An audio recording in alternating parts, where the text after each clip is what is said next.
Kalau tujuan kamu cuma buat menjadi positif dan merdeka doang, sebaiknya tidak usah mendalami spiritualitas. Karena apa? Sebab spiritualitas itu bukanlah jalan emas untuk menjadi dewa atau malaikat. Setinggi apapun pencerahan yang kalian alami, kalian tetaplah manusia yang masih hidup di bumi yang 3D. Maka jangan lupakan jati diri kalian sebagai manusia. Dan sebaiknya buang jauh-jauh saja impian utopis kalian untuk menjadi orang baik sepenuhnya. Karena pada dasarnya kita tidak bisa menjadi baik 100% selama masih hidup di dunia. Sayangnya banyak sekali orang Indonesia yang mendalami spiritual itu supaya hidup mereka bisa damai, tenang, dan bahagia selamanya.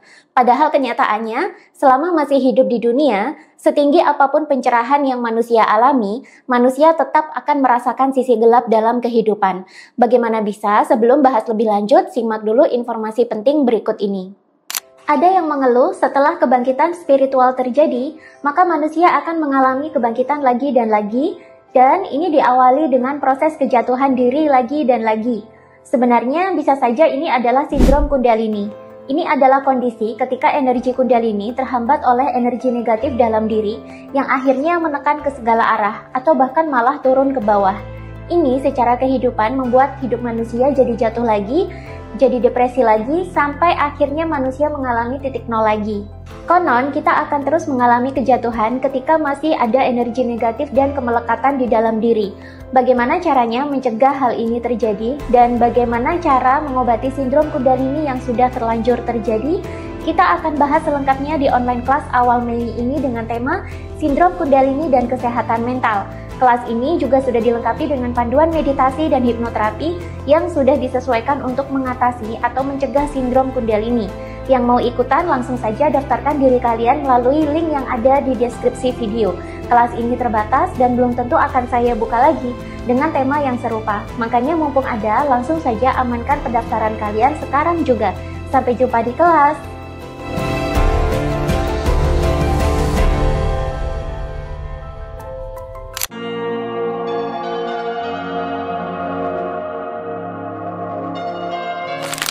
Dalam filsafat spiritual kuno, lazim dinyatakan bahwa apa yang terjadi di makrokosmos maka juga mempengaruhi apa yang terjadi pada mikrokosmos. Manusia adalah mikrokosmos dan alam semesta adalah makrokosmos. Selama beratus-ratus tahun kita telah dibuat melupakan filsafat ini. Sekarang terasa nggak sih kalau kita pelan-pelan, mau tidak mau terpaksa menerima kembali kebenaran filsafat-filsafat kuno ini? Karena sekeras apapun pikiran rasional kita yang modern ini menyangkal, nyatanya makin lama justru filsafat-filsafat kuno lah yang mampu menjawab fenomena-fenomena kehidupan yang semakin aneh di abad 21 ini. Manusia dan alam semesta sebenarnya saling terkoneksi secara energi. Diri kita terdiri dari 70% air yang sangat dipengaruhi oleh gaya gravitasi benda-benda angkasa. Salah satunya bulan. Otak kita memiliki beragam frekuensi, yang ternyata perubahan frekuensinya bisa saja dipengaruhi oleh perubahan frekuensi di alam semesta. Setiap peristiwa, setiap gejolak di alam semesta ternyata memiliki frekuensinya sendiri-sendiri. Manusia selama berabad-abad memiliki kemampuan untuk beradaptasi dengan merubah frekuensinya. Itulah kenapa kita memiliki yang namanya survival mode atau mode bertahan hidup, di mana ini sebenarnya adalah kemampuan manusia untuk berubah guna beradaptasi menghadapi gejolak. Nah, orang sering salah mengira bahwa survival mode itu adalah hal yang sepenuhnya buruk. Pasalnya, survival mode manusia selalu melibatkan emosi-emosi negatif, berupa kesedihan, kemarahan, kekhawatiran, kecemasan, rasa kehilangan, ataupun kekecewaan.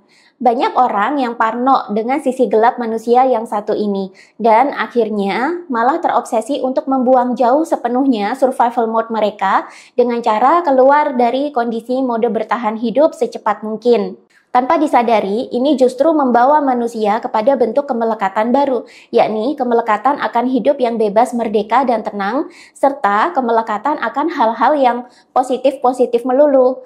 Dalam jangka waktu lama justru berpotensi membuat manusia terjebak dalam toxic positivity dan justru kehilangan empati, sebab rasa mereka untuk merasakan kesusahan orang lain sudah menghilang akibat tidak mau lagi berada di kondisi survival. Itulah kenapa sekarang banyak orang spiritual tapi malah menjadi tukang menghakimi, tukang bully, cepat sekali melabeli si Anu masih rendah kesadarannya, si Anu masih belum tinggi spiritualnya, si Anu masih negatif orangnya, si Anu masih terjebak dalam kesadaran 3D, si Anu masih rendah level of consciousness-nya.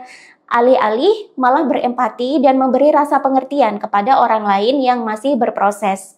Orang yang positif disanjung-sanjung, sedangkan orang spiritual yang masih ketimpa masalah itu malah dibully, dihakimi, dan digibahin. Spiritualitas sekarang telah berubah menjadi industri ego super besar yang sangat toksik berkedok positivitas atau kesadaran 5D. Padahal manusia tetaplah manusia yang hidup di dunia fisik di mana dualitas tetap ada. Mau setinggi apapun tingkat spiritual manusia, tetap akan menemui tantangan dan kendala. Manusia tetap tidak bisa meninggalkan survival mode mereka. Hanya saja setelah mendalami spiritualitas, survival mode mereka telah di-upgrade untuk membuat manusia bisa bertahan dan mampu melalui tantangan yang lebih besar lagi. Bukan berarti setelah berspiritual tinggi justru bebas dari tantangan, kendala, dan hal-hal buruk sama sekali. Sehingga manusia seolah-olah tidak diizinkan untuk mengalami duka, marah, sedih, kecewa, dan khawatir kembali. Padahal justru inilah yang membuat manusia tetap menjadi manusia. Tidak hanya alam, kadang kondisi sosial di sekitar kita juga bisa membuat kita mengaktifkan survival mode secara alami. Saat kita bertemu dengan orang yang negatif dan bermasalah, saat kita terpaksa menghadapi masalah dalam sosial, secara alami survival mode manusia akan aktif sebagai mode perlindungan diri. Menekan survival mode hanya akan merusak diri manusia sendiri. Sebab dengan kalian menekannya, ini sama saja dengan tidak mengizinkan diri kalian untuk melindungi diri sendiri. Sama juga ini halnya dengan memaksa kalian untuk selalu mengalah dan berkorban terhadap orang lain. Padahal hukum alam yang berlaku di semesta tidaklah demikian.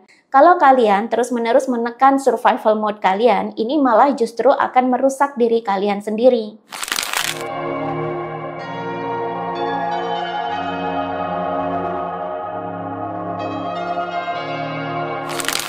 Setinggi apapun pencerahan yang kalian alami, kalian akan tetap bertemu dengan tantangan atau masalah. Bermimpi bahwa setelah mendalami spiritual akan terbebas dari segala tantangan dan merdeka 100%, sebenarnya ini hanyalah mimpi di siang bolong. Banyak orang berfantasi, setelah mendalami spiritual, mereka bisa mendapatkan hidup yang merdeka 100%.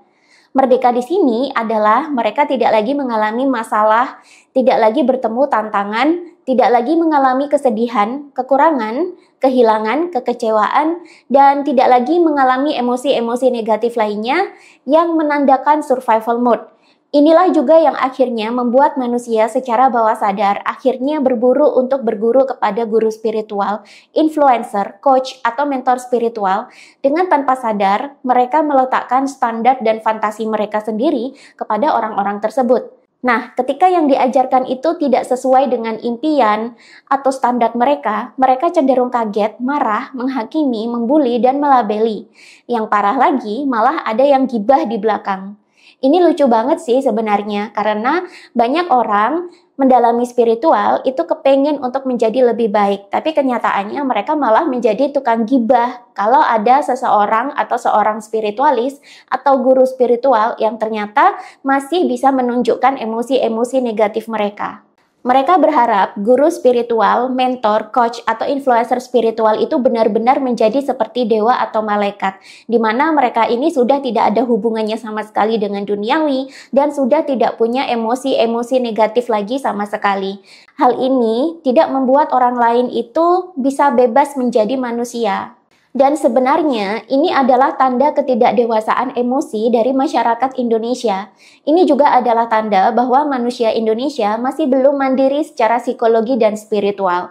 Masih banyak yang berusaha meletakkan, menyandarkan, dan menggantungkan pemenuhan kebutuhan jiwa dan spiritual mereka kepada orang lain, Alih-alih berusaha memenuhi sendiri kebutuhan jiwa dan spiritualnya. Itulah kenapa banyak orang yang meletakkan standar yang sangat tinggi terhadap guru spiritual. Mereka berharap guru spiritual, coach, atau mentor, atau influencer spiritual itu benar-benar punya spesifikasi seperti seorang dewa atau malaikat. Ketika spesifikasi ini tidak terpenuhi, mereka cenderung mudah marah, melabeli, menghakimi, dan bahkan membicarakan di belakang. Memang sih semua manusia itu perlu pengajar, pembimbing, atau guru untuk menuntun mereka menjadi lebih baik lagi.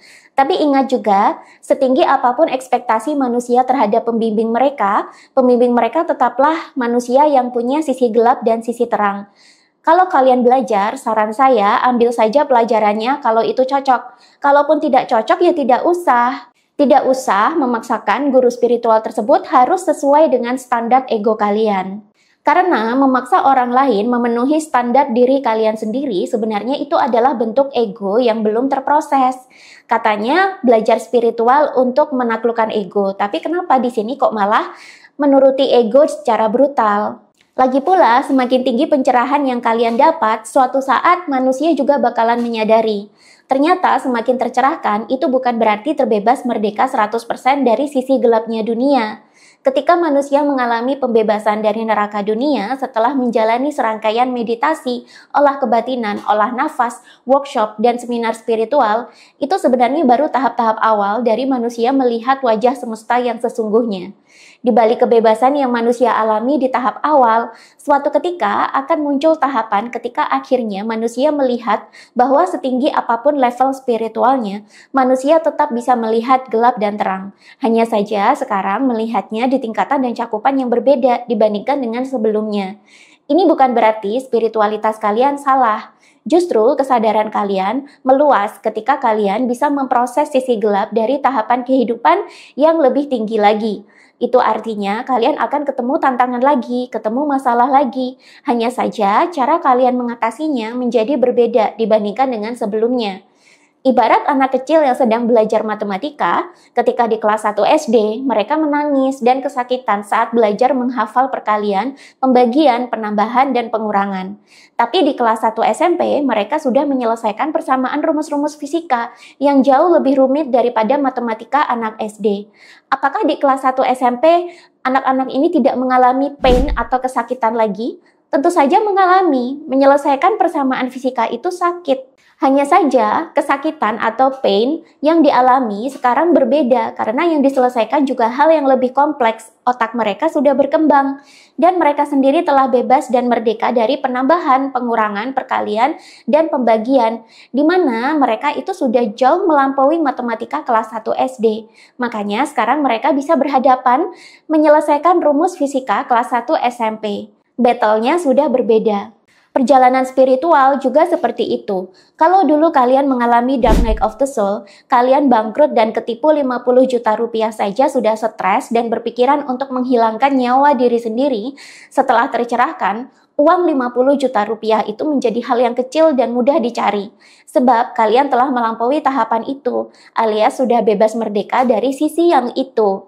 Sekarang, tantangan kalian bertambah. Kalian bukan lagi pengusaha kecil dengan omset 50 juta rupiah sebulan seperti dulu.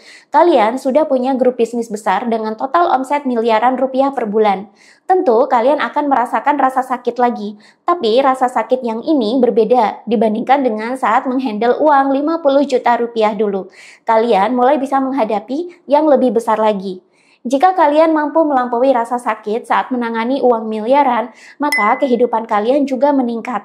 Kalian mengalami transendensi kesadaran. Level kesadaran juga meningkat. Kalian sekarang mengalami peningkatan kualitas hidup. Dan juga pencerahan yang lebih tinggi, level kesadaran yang lebih tinggi, baru bisa kalian dapatkan ketika sudah berhasil memproses rasa sakit, rasa kecewa, rasa marah, khawatir, bahkan rasa kehilangan dalam setiap level kehidupan. Makin tinggi level kehidupan, maka survival mode kalian tetap akan mengikuti, malah upgrade. Survival mode ini bukan musuh, justru dia adalah kawan yang baik, yang jika kalian mampu merangkul dan memberdayakannya, ini akan sangat berguna untuk diri kalian. Survival mode adalah produk dari ego. Ego adalah bekal untuk mempertahankan kehidupan. Tanpa ego sama sekali, kalian tidak akan punya nafsu dan hasrat untuk mencari makan, mencari minum, dan mencari nafkah. Tanpa ego sama sekali, kalian tidak punya hasrat dan nafsu lagi untuk melanjutkan hidup. Tanpa ego sama sekali, manusia bisa mati karena sudah tidak punya insting untuk mempertahankan kehidupan sama sekali. Di level pencerahan tertentu, kalian akan menyadari bahwa ternyata ego yang telah terproses justru sangat berguna bagi hidup manusia. Ego yang telah terproses justru menjadikan manusia semakin bijaksana dan lebih berdaya dibandingkan dengan sebelumnya.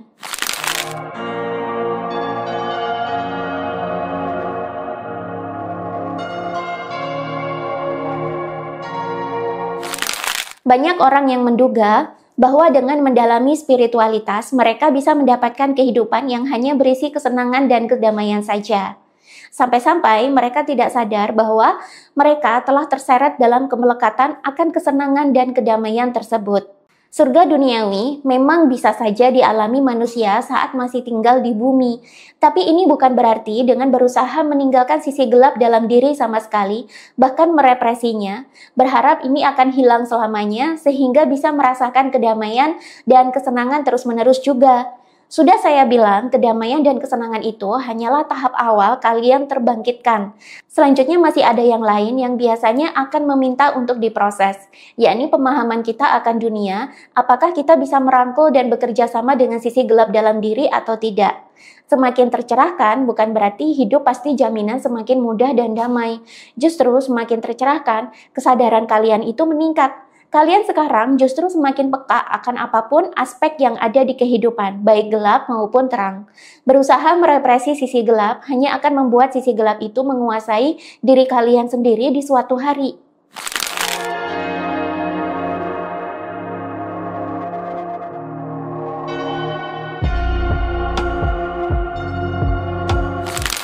Banyak spiritualis yang menyatakan, untuk mencapai pencerahan, maka manusia harus meninggalkan ego dan nafsunya.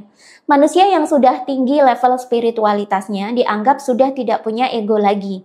Ini adalah pandangan keliru yang akhirnya melahirkan banyak bentuk-bentuk toxic positivity dan tindakan-tindakan nirempati lainnya. Mentang-mentang kita sudah spiritual tingkat tinggi, maka kita tidak mau lagi bersimpati atas musibah dan keapesan orang lain. Spiritual telah menjadi jalan pintas bagi manusia untuk lari dari kegelapan dunia tanpa mau memprosesnya. Dan ini adalah hal yang tidak sehat. Padahal ada yang namanya healthy ego atau ego yang sehat, di mana ini melahirkan juga yang namanya healthy anger atau kemarahan yang sehat. Memang betul, manusia yang terlalu lama berada dalam survival mode malah justru merusak dirinya sendiri. Manusia yang terlalu lama berada dalam kekecewaan, kesedihan, dan kemarahan, atau yang terlalu lama dikuasai oleh egonya, bisa merusak dirinya sendiri. Tapi bukan berarti manusia tidak boleh lagi merasakan rasa marah, rasa sedih, rasa kecewa, dan bukan berarti harus merepresi ego sepenuhnya bila suatu saat muncul. Ego adalah bagian diri untuk mempertahankan kehidupan. Pada orang yang belum mengenal spiritual, yang tidak pernah belajar kesehatan mental sama sekali, bisa saja egonya menguasai dirinya ketika ia terus-menerus berada di kondisi yang tidak nyaman. Pada dasarnya, ego akan muncul ketika manusia berada di dalam bahaya. Ini adalah kondisi di mana manusia secara otomatis mengaktifkan survival mode-nya.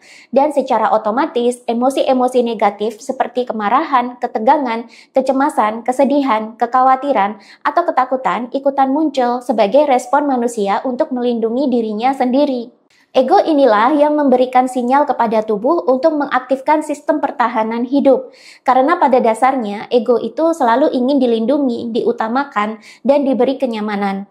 Dalam skala dan momen-momen tertentu, ego adalah sinyal baik bagi diri manusia untuk mengaktifkan perlindungan diri saat ada bahaya atau situasi yang mengancam. Dan jangan salah, ego itu bisa dilatih untuk menjadi bijaksana. Manusia sering melabeli ego sebagai sisi gelap manusia, karena memang nafsu dan emosi-emosi negatif itu berasal dari sini. Tapi sesungguhnya sisi gelap ini ada karena manusia bertahan hidup. Ketika manusia tercerahkan, sebenarnya dia telah mentransendensikan ego ini menjadi survival mode yang lebih bijaksana, sehingga bisa mempertahankan diri di situasi yang lebih sulit lagi. Inilah yang membuat kesadaran meluas.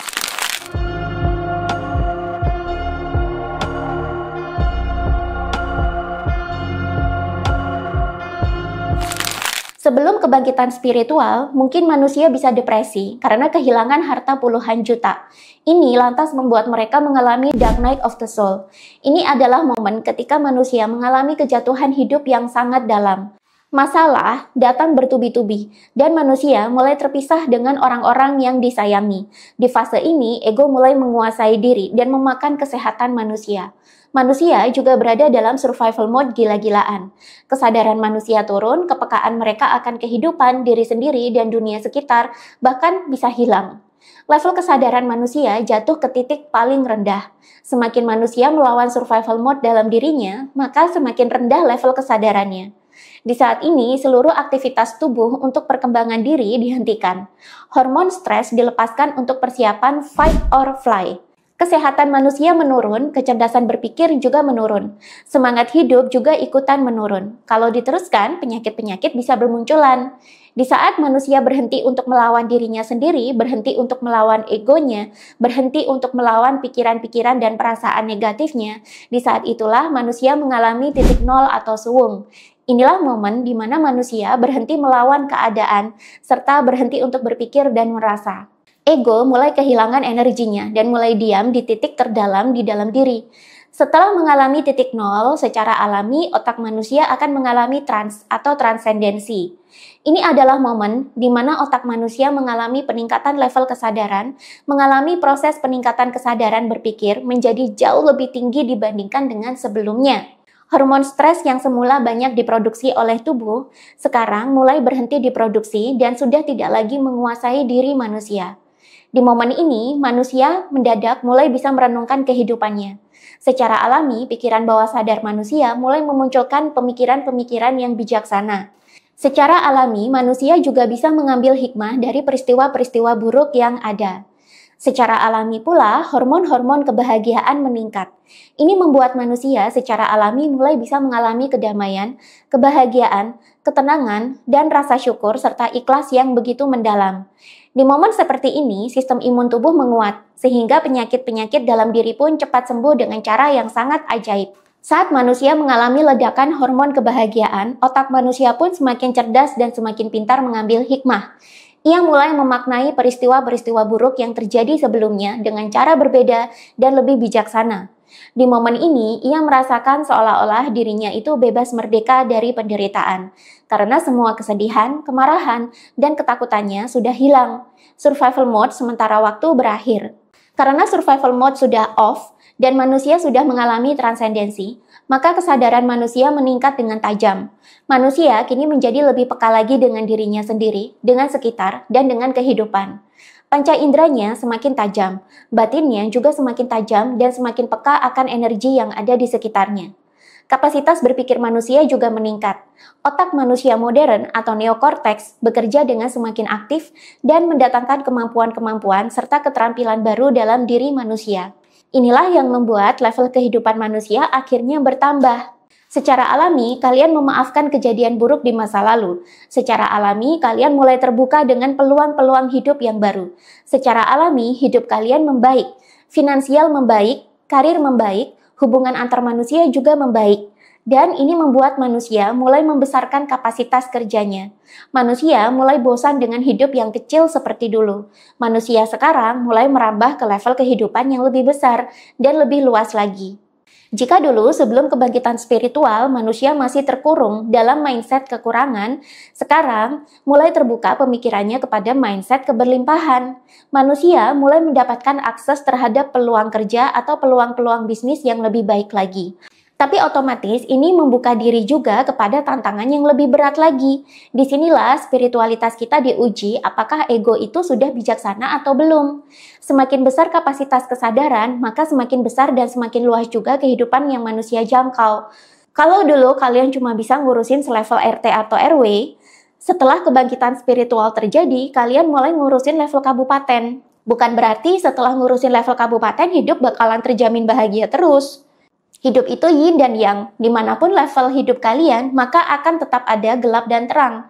Ajaran spiritual mainstream banyak mengajarkan untuk meninggalkan kegelapan, sehingga manusia bisa berada di sisi terang dan terjamin dalam kebahagiaan dan kedamaian terus. Inilah ajaran yang banyak menyesatkan, karena akhirnya manusia jadi melekat pada sisi terang melulu dan melekat pada rasa ingin selalu berada di kondisi damai, tenang, dan bahagia melulu. Sehingga ketika kehidupan mendatangkan sisi gelapnya, manusia akan panik dan merepresi sisi gelap tersebut atas nama spiritualitas. Padahal cara berlaku spiritual itu tidak demikian. Kalau kalian begini, ini hanya akan melanggar hukum alam lagi dan lagi. Sebab, bagaimanapun manusia punya ego dan nafsu dalam diri sebagai survival mode. Dan ini akan kita bawa selamanya sebagai bekal hidup. Sekarang, kalian level kesadarannya mencakup level kabupaten. Sudah bukan level keluarga atau RT RW lagi. Tapi bukan berarti selama ngurusin kabupaten kalian akan happy terus. Ada kalanya datang kendala dan tantangan. Justru kendala dan tantangannya lebih besar. Disinilah moment of truth atau kebenaran apakah manusia bisa merangkul egonya dan mengalami peningkatan level kesadaran atau pencerahan, ataukah malah merepresi segala ego, nafsu, dan survival mode-nya dengan alasan sudah spiritual, nggak boleh marah, nggak boleh sedih, dan nggak boleh kena masalah lagi. Kalau sudah mendalami spiritual tapi masih kena masalah, berarti spiritualnya salah dan malah takut turun ke 3D consciousness lagi. Kenyataannya, kalian pasti turun ke level kesadaran 3D kok saat menemukan kendala dan survival mode-nya aktif. Hal itu pasti dan tidak dapat dihindari, karena inilah hukum alamnya. Tapi, kalau kalian mampu memaknainya dengan bijak, justru disinilah titik balik kalian terjadi dengan segera, dan di momen inilah pencerahan mudah tercapai. Di level spiritual tertentu, terkadang yang harus kita kuasai sudah bukan lagi melepaskan apa-apa yang membuat kita sakit atau melekat. Tapi terkadang kita harus bisa memaknai ulang segala peristiwa yang bisa membuat pikiran kita bertransendensi. Banyak spiritualis menganjurkan untuk melepaskan apapun rasa negatif dalam diri saat hidup terasa berat atau terkendala. Padahal tidak semua masalah yang dihadapi bisa selesai dengan melepaskan. Yang benar adalah manusia melepaskan pikiran dan perasaan negatif yang menghambat pikiran rasional dan kesadaran manusia untuk berkembang. Sehingga kalau pikiran rasional dan kesadaran ini sudah berkembang, maka masalahnya bisa teratasi dengan cepat dan efektif. Kalau skill ini bisa dieksekusi, maka disinilah kesadaran manusia meningkat, atau kita menyebutnya mengalami pencerahan. Manusia mendapatkan makna-makna baru dalam hidup dan menggunakan makna ini untuk membuat cakupan hidup menjadi lebih luas lagi, bukan malah meninggalkan sisi gelap dan membiarkan masalah terjadi tanpa penyelesaian. Kalau yang ini adalah definisi spiritualitas yang sering diajarkan akhir-akhir ini dan sebenarnya ini tuh kurang baik. Di level tertentu, ego akan terus muncul untuk dirangkul dan dimaknai ulang. Ego itu bukanlah sesuatu yang harus kita buang atau kita matikan dan harus senantiasa kita tekan supaya tidak muncul ke permukaan. Ego bisa kita didik dan bisa kita jadikan teman yang bijaksana untuk perlindungan diri yang lebih baik ke depannya. Inilah yang dimaksudkan dengan ego yang sehat. Semakin tinggi level spiritual manusia, semakin luas kehidupan yang akan diarungi. Semakin besar juga tantangan yang akan dihadapi nantinya. Ego yang sudah dirangkul dan dimaknai ulang akan menjadi teman perjalanan hidup yang arif. Memaknai ulang di sini pun bukan berarti memaksa ego menjadi positif sepenuhnya. Ego tetaplah ego dengan segudang nafsu dan emosi-emosi negatifnya untuk mempertahankan kehidupan. Tapi ego bisa kita maknai ulang sebagai bagian diri yang menjadi teman pelindung, bukan lagi penguasa diri. Yang menguasai diri tetaplah kita sendiri yang telah sadar. Dan kitalah sebagai manusia yang esensinya adalah kesadaran murni, kitalah yang memimpin ego tersebut. Dan ini akan lebih mudah jika manusia berhasil merangkul ego, bukan malah merepresi dan memaksanya untuk hilang sama sekali atas nama kesadaran 5D. Justru kalian harus waspada terhadap ajaran spiritual yang terlalu mendewakan positivitas atau kebaikan melulu. Terlalu mendewakan kebaikan, terlalu terobsesi dengan hal-hal positif, tidak akan membuat manusia bisa merasakan surga di dunia. Karena sesungguhnya surga itu adalah ketika kita tidak lagi terobsesi pada salah satu sisi dalam diri manusia, entah gelap atau entah terang. Melainkan kita mampu melampaui keduanya. Maknanya kita bisa bebas dari gelap terang, tapi sekaligus juga bisa merangkul gelap dan terang tersebut, bukan malah merepresi sisi gelap untuk selalu mendapatkan terang. Spiritualitas sebenarnya adalah ilmu memahami manusia dan kehidupan, bukan jalan pintas untuk membuat manusia menjadi dewa atau malaikat di dunia. Kalau keinginan kalian untuk memperdalam spiritualitas itu, untuk menjadi seperti dewa atau malaikat, seperti dalam kisah-kisah dongeng, silakan dikubur saja dalam-dalam fantasi tersebut. Karena kalian tidak akan menemukannya. Justru fantasi ini suatu saat malah membuat manusia jadi punya kemelekatan terhadap positivitas, bahkan bisa kehilangan empati, karena tidak mau lagi merasakan penderitaan orang lain sedikit pun. Dengan alasan, saya sudah spiritual, saya sudah di kesadaran 5D, saya sudah tercerahkan, saya tidak mau dengar masalah siapapun. Siapapun yang bermasalah berarti dia masih di kesadaran 3D dan saya tidak mau terseret di sana lagi. Inilah yang akhirnya membuat seorang spiritualis itu akhirnya suatu saat bisa menjadi tukang menghakimi dan tukang melabeli, atau tukang bully dengan gaya baru berkedok spiritual. Ada yang mengeluh setelah kebangkitan spiritual terjadi, maka manusia akan mengalami kebangkitan lagi, dan ini diawali dengan proses kejatuhan diri lagi dan lagi. Sebenarnya bisa saja ini adalah sindrom Kundalini. Ini adalah kondisi ketika energi Kundalini terhambat oleh energi negatif dalam diri yang akhirnya menekan ke segala arah atau bahkan malah turun ke bawah. Ini secara kehidupan membuat hidup manusia jadi jatuh lagi, jadi depresi lagi, sampai akhirnya manusia mengalami titik nol lagi. Konon, kita akan terus mengalami kejatuhan ketika masih ada energi negatif dan kemelekatan di dalam diri. Bagaimana caranya mencegah hal ini terjadi, dan bagaimana cara mengobati sindrom Kundalini yang sudah terlanjur terjadi? Kita akan bahas selengkapnya di online kelas awal Mei ini dengan tema Sindrom Kundalini dan Kesehatan Mental. Kelas ini juga sudah dilengkapi dengan panduan meditasi dan hipnoterapi yang sudah disesuaikan untuk mengatasi atau mencegah sindrom Kundalini. Yang mau ikutan langsung saja daftarkan diri kalian melalui link yang ada di deskripsi video. Kelas ini terbatas dan belum tentu akan saya buka lagi dengan tema yang serupa. Makanya mumpung ada, langsung saja amankan pendaftaran kalian sekarang juga. Sampai jumpa di kelas!